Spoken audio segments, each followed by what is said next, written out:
Hola, hola, St. Louis soccer fans.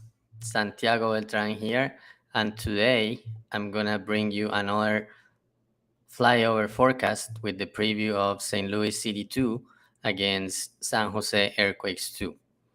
Before going into this game against San Jose Earthquakes 2, let's talk really quick about the last game St. Louis City 2 played. It was a game against Vancouver Whitecaps 2. St. Louis came from behind and won 4-1 with goals from Juan Hussein, Celio, then an own goal in a play by Celio that he wanted to get some credit for, but obviously the league put it as an own goal. And then the last goal was scored by Thomas Ostrak. It was a game that St. Louis started losing, as I mentioned, but then with good game and a lot of personality, tied and then score more goals and brought the 3 points. Looking at the goals, like especially like the first goal and that last goal, those goals like show what St. Louis City does is about. Like a high press, and then when they recover the ball, quick transitions, and that's what we saw on this performance against Vancouver Whitecaps too. Now moving into the next opponent, which is the purpose of this flyover forecast. St. Louis visits San Jose Earthquakes 2 tomorrow night at 9 p.m. These teams already played once this season. They play here in St. Louis. It was a 1-1 tie on May 29 with a goal for St. Louis scored by Vitor Diaz.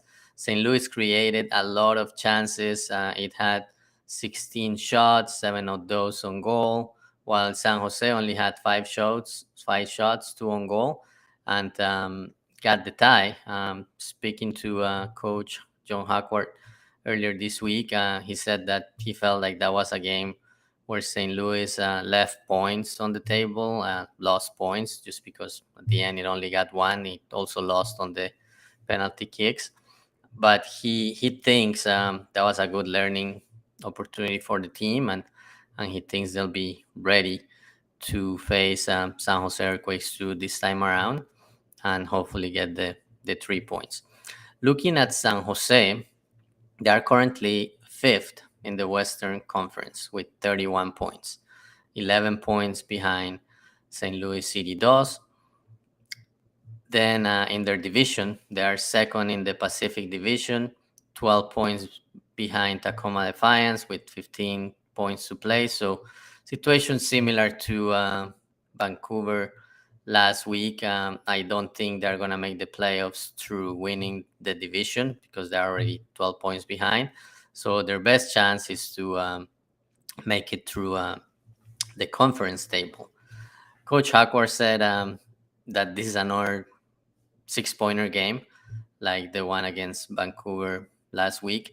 St. Louis could clinch the playoffs with a win and a favorable result in the game Minnesota is playing tomorrow. If St. Louis wins and Minnesota doesn't win, St. Louis clinches the playoffs.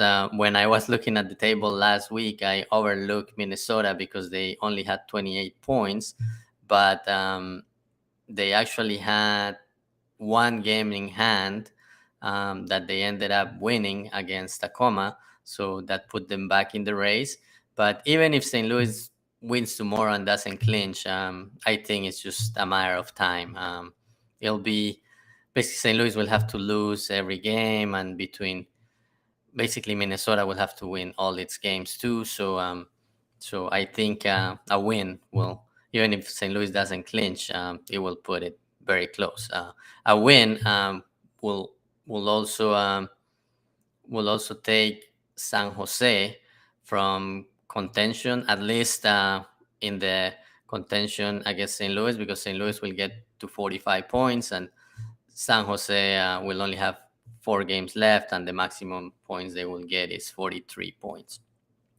Looking at San Jose's record, they have won 9 games, tied 7. They have won 9 games, lost 7, and then tied 3 games with one penalty kick win, which was against St. Louis back in May 29.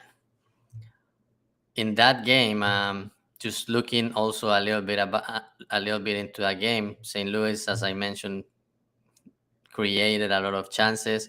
But looking at the possession, Earthquakes had 54% possession, and Coach Hackwar also mentioned that Earthquakes and St. Louis have different styles. Earthquakes likes to possess the ball more, so we will probably see that tomorrow. Earthquakes with the possession, and St. Louis with the press and trying to create quick transitions. In terms of goals scored and goals against, San Jose has scored 33 goals, has allowed 27, compared to 39 goals scored by City2 and 24 allowed by St. Louis City2. Looking at the home record, San Jose has won 4 games, lost 3, and tied 2. The losses came against North Texas, Sporting KC2, and Tacoma on their last game. Speaking of that last game, San Jose, their last game against Tacoma was 2 weeks ago. They had a bye last week, so come to this game well rested and ready for this game that for them is kind of an elimination game because they are so behind on the table. Looking at how San Jose did against the top 4 teams on the conference, which are Tacoma, St. Louis, Houston Dynamo 2, and North Texas, they have played 8 games and only won 1. Lost 4 and tied 3. Their only win was against North Texas, and it was actually an away game that they ended up winning 3-1. As I mentioned, last game they lost to Tacoma 2-0, and it was 2 weeks ago.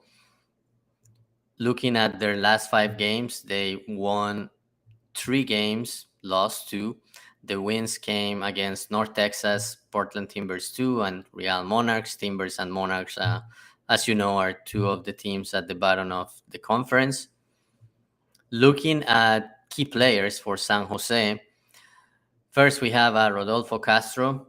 He is forward, and he has scored 8 goals and also has 1 assist this year. He's number 53, has played in 15 of the games, and he actually scored against St. Louis City2 back in May 29. Then we have Eduardo Blancas, midfielder. He's number 60. He has 5 goals and 1 assist this year and has been in all of the Earthquakes games. Then we have Maximilian Armsten, number 50. He's also a forward and has 4 goals and 4 assists this year, has also been in the 19 games. Then we have William Richmond, midfielder. He's one of San Jose's homegrown players. He has 4 goals and 4 assists this year in 12 games and has also appeared a few minutes with the first team in 2 of the games this year. Another thing that St. Louis could potentially face tomorrow night is some MLS players. So let's take a quick view at some of the MLS players that are on the roster and that had made appearances for San Jose Earthquakes. First, we have center back Casey Walls. He's number 77. He's a homegrown player, has been in 14 games. Then we have goalkeeper Emmanuel Ochoa. He's also a homegrown and has been in 12 games. He played against St. Louis back in May 29. Then we have George Asomani, number 18. He is also on the roster. He has supplemental spot number 31 for San Jose on their first team roster. He has been in 10 games, has started 3. Then we have Siad Haji, number 19. Haji is Generation Adidas. He has a Generation Adidas contract, so He is one of the top. He was one of the one. He was one of the top prospects on the most recent draft. Has been in 4 games. Started one and has 1 goal and 1 assist. Has been in a couple of games with the first team as a sub. As I mentioned, only Ochoa from these players, only Ochoa play against St. Louis. But looking at the last couple of games San Jose had, which were against Tacoma and against Real Monarchs, Walls played against Tacoma. He started, and then Asomani and Haji, they were on the bench and came in as as subs. Then against Monarchs, Walls and Haji started, and then Asomani was on the bench and came in on the second half. So St. Louis will probably see some of these players. There could be some more players that haven't played much with the first team, and knowing that the first team plays tonight against LAFC, if they don't play today or only play a few minutes, maybe they will be given a chance to play tomorrow against City2, especially considering that that this game for San Jose is kind of could be an elimination game, and San Jose needs a result to stay in the race for the playoff spots. So that's all I have for today. Quick flyover forecast with the preview for tomorrow night. Game will be at 9 p.m.